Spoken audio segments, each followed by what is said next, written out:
She smirked and said, "You're lucky I even date you. Men like you don't get women like me." I didn't argue. I just watched her book a luxury trip using my card. That night, I quietly canceled everything and made one phone call. The next morning, when she walked into the airport and saw who was waiting for her at the counter, she didn't take another step. I'm Jace, 31, and I'd been dating Victoria for 8 months when everything fell apart. We met at a mutual friend's art gallery opening. She was beautiful, sophisticated, worked in fashion PR. I'm a software engineer, make decent money, but nothing crazy. From the start, she made it clear she was dating down by being with me. I thought she was joking. Turns out she meant every word. The relationship had this pattern. She'd make comments about my clothes being basic, my apartment being cute but small, my friends being nice but not really our caliber. I brushed it off as her having high standards. My friends said she was using me. I said they didn't understand her. Looking back, I was an idiot. The breaking point came last Tuesday. Victoria had been talking about wanting to go to Santorini for weeks. "All my friends have been," she'd say. "I'm the only one who hasn't gone. It's embarrassing." She'd send me links to luxury hotels, restaurants, sunset cruises. Each link was a reminder that I hadn't booked anything yet. Tuesday afternoon, she came over to my apartment. I was working from home, in the middle of debugging some code, when she walked in with her laptop. "We need to talk about Greece," she said, setting up at my kitchen table. "Can it wait? I'm kind of in the middle of something." "No, it can't wait. I want to go in 2 weeks. Sarah and Mike just posted photos from their trip and it looked incredible. I need to go before summer's over." I closed my laptop. 2 weeks is really short notice. I don't know if I can get the time off. "Then I'll go alone. But you're still paying." "Excuse me?" She looked up from her screen. "You heard me. You're paying for my trip. It's the least you can do after making me wait this long." "Victoria, I never said I'd pay for a trip to Greece that's thousands of dollars. And you make good money. You just don't spend it on anything worthwhile." "I spend it on bills and savings and boring stuff. Meanwhile, I'm stuck dating someone who won't even take me on a proper vacation. Do you know how embarrassing that is? My friends ask where we've traveled and I have to say nowhere." "We went to Napa." "A weekend wine tasting? That doesn't count." She turned her laptop toward me. "Look, 5 nights at this resort, round-trip business class tickets, daily spa credits. It's only $12,000. "Only $12,000? "Yes, only. For both of us. Or just me, if you can't get time off. Either way, I'm going." "I'm not paying for a $12,000 trip." She laughed, not a friendly laugh. A dismissive, condescending laugh. "Yes, you are, because you're lucky I even date you. Men like you don't get women like me. You know that, right?" I stared at her. What's that supposed to mean? "It means I'm out of your league. It means I could be dating guys who'd book this trip without blinking. But I chose you because I thought you were sweet and stable. The least you can do is treat me the way I deserve to be treated." "By spending $12,000 on a trip you're demanding I pay for?" "Yes, exactly." She pushed her laptop closer to me. "Now stop being difficult and give me your card. I'll book everything." Something in me snapped. Not into anger, into clarity. I pulled out my wallet, took out my credit card, and handed it to her. "Really?" She looked surprised. "Yeah, book whatever you want." Her whole demeanor changed.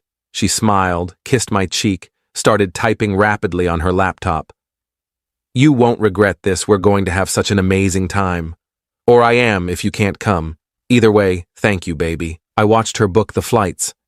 Business class, like she wanted. Watched her book the resort. 5 nights in a suite with an infinity pool. Watched her add spa packages, private dinner cruises, wine tastings, all the extras she'd been dreaming about. The total came to $14,247.53. She hit confirm without flinching. "There, all done. I'm so excited." She closed her laptop. I need to go shopping for new outfits. This calls for celebration. Want to take me to dinner? Not tonight. I have work to finish. Okay, I'll text you later. She kissed me again and left, practically floating. I sat at my kitchen table for about 10 minutes, just processing. Then I opened my laptop and made some calls. First call, my credit card company. Hi, I need to dispute a charge. Someone used my card without permission. Yes, I'll hold. The amount was $14,247.53. To a travel booking site? Yes, I know the person who made the charge. No, I did not authorize it. Right, I gave her the physical card, but did not consent to that specific amount. The representative was helpful. They flagged it as fraud, started a dispute, and issued me a new card number. The original card was canceled immediately. Second call, the resort in Santorini. Hello, I need to cancel a reservation. Confirmation number. I read it off from the email Victoria had been CC'd on. Yes, I understand there's a cancellation fee, no refund, even though it's 2 weeks out. Okay, what if the credit card is declined? I see. The reservation gets automatically canceled. Thank you. Third call, the airline. Similar process. No refund, but if the charge doesn't go through, the tickets get canceled automatically. I spent the rest of the evening working, ordering takeout, acting like everything was normal. Victoria texted me around 8 with a photo of shopping bags. Got so many cute outfits for the trip. Can't wait. I replied, looks great. That night, the charges started reversing. The credit card company moved fast. Flagged as fraudulent, all pending transactions were declined or reversed.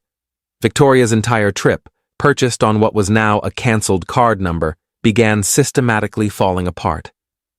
I didn't sleep well. Not from guilt. From anticipation, I knew tomorrow would be interesting. Update 1. Wednesday morning, Victoria's flight was scheduled for 6 a.m. She'd texted me Tuesday night saying she was getting up at 3:30 to head to the airport, that she was too excited to sleep. I woke up at 5:30, made coffee, and waited. The call came at 6:47 a.m. Jace, what the fuck did you do? Good morning to you too. Don't good morning me. My flights are canceled. The resort has no record of my reservation. What the fuck is going on? Sounds like the charges didn't go through. The charges? You approved them. You gave me your card. I gave you my card, yeah, but I didn't give you permission to spend $14,000. Yes, you did. You watched me book everything. I watched you book things. I didn't agree to let you keep them. There's a difference. You're insane. You can't just cancel someone's trip. Actually, I can. It's my money, my card. I disputed the charges as fraud. Fraud? I'm your girlfriend. Are you? Because girlfriends generally don't tell their partners they're lucky to be dating them. Girlfriends don't say, men like you don't get women like me when demanding $14,000 vacations. Silence on the line. Then, quieter. I was joking. No, you weren't. You meant every word. And you know what? You're right. Men like me don't get women like you. Because men like me have self-respect, and women like you are users. How dare you? I'm done, Victoria. We're done. Don't contact me again. You can't break up with me over this. I'm at the fucking airport. Then I guess you should go home. Maybe call one of those guys you could have been dating instead. See if they'll book you a trip. Jace, please, I'm sorry. I didn't mean what I said yesterday. I was just excited about the trip and I got carried away. Save it. I'm blocking your number after this call. Have a nice life. Jace? I hung up, blocked her number, blocked her on all social media. Then I forwarded the entire text chain to my friend Marcus, along with a summary of what happened. In case she tries to spin this to our mutual friends, I wrote. Here's the truth. Marcus replied, holy shit, dude. Good for you. At 7:15, I got a call from an unknown number, didn't answer. Voicemail. Jace, it's Victoria. I'm calling from someone else's phone. Please pick up. We need to talk about this. You can't just leave me stranded at the airport. Please, call me back. I deleted the voicemail. At 8:30, my friend Sarah, the mutual friend who'd introduced us, called. Jace, what happened? Victoria just called me crying saying you canceled her trip and broke up with her at the airport. That's not exactly how it went down. Want the real version? I told her everything. The comments Victoria had been making for months. The "you're lucky I even date you" line. The $14,000 trip she booked without asking the cancellation. Sarah was quiet for a moment. Jesus, I had no idea she was like that. Most people didn't. She hid it well. I'm so sorry I wouldn't have introduced you if I'd known. It's not your fault, but maybe don't introduce her to anyone else. Oh, I won't. This is, wow. Okay. Thanks for telling me. Are you okay? I'm fine. Actually, I'm great. First time in months I feel like I can breathe. Update 2. The rest of Wednesday was quiet. I worked from home, had a normal day, didn't hear from Victoria because I'd blocked everything. But I heard from other people. My friend Marcus said Victoria had posted on social media about being betrayed by someone she trusted and how she was stranded at an airport because of a cruel prank. The comments were split. People who knew her well enough to be skeptical and people who didn't know the full story and were sympathizing with her. Marcus had commented with, "Maybe share the part where you told him he was lucky to date you right before booking a $14,000 trip on his card without asking." That comment got deleted within minutes, and Marcus got blocked. Thursday morning, Victoria's mother called me. I'd met her twice, both awkward family dinners, where Victoria had spent most of the time correcting her mother's stories or making pointed comments about her parents' middle-class lifestyle. Jace, this is Patricia, Victoria's mother. I'm calling to see if we can resolve this situation. There's nothing to resolve. Victoria said you two had a disagreement and you overreacted by canceling her trip. I'm sure if we all sit down and talk. Mrs. Harrison, did Victoria tell you what she said to me before booking the trip?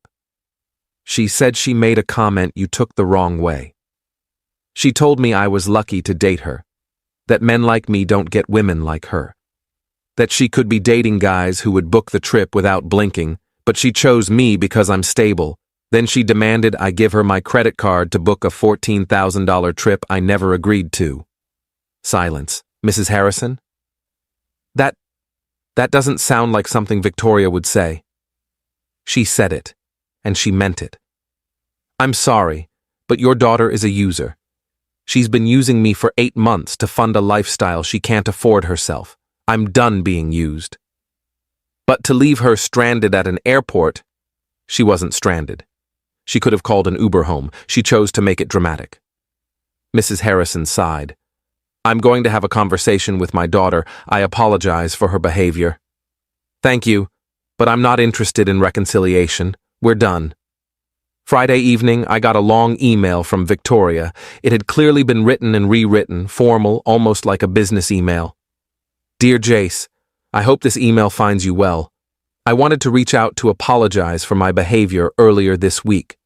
Upon reflection, I realized that my comments were inappropriate and hurtful. I did not mean to imply that you are not worthy of my affection. I value our relationship and the time we have spent together. I am writing to request that we meet to discuss reconciliation. I believe we can move past this misunderstanding if we communicate openly and honestly. I am willing to make changes to how I express myself and to be more considerate of your feelings. Additionally, I would like to discuss the financial aspect of the trip. While I understand you were upset, canceling everything was an extreme reaction that cost us both a significant amount of money. Perhaps we can work together to recover some of those costs or plan a more affordable trip in the future. Please let me know when you are available to meet. I am free any evening next week. Best regards, Victoria. I read it twice. Then I replied, Victoria, thank you for your email. I appreciate the apology, but I'm not interested in reconciliation. Your comments reflected your true feelings, and I believe people when they show me who they are regarding the financial aspect. You spent my money without permission after insulting me. I disputed the charges as fraud because that's essentially what it was. The only person who lost money is me, through the non-refundable fees. You lost nothing except the trip you tried to take on my dime. I wish you well, but please don't contact me again, Jace. I didn't hear back. Update 3. It's been 3 weeks. Victoria tried to contact me twice more.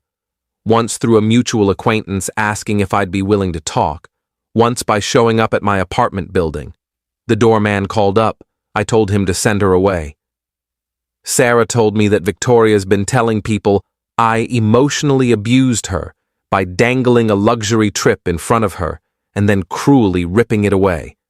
Some people believe her version. The people who know me know better.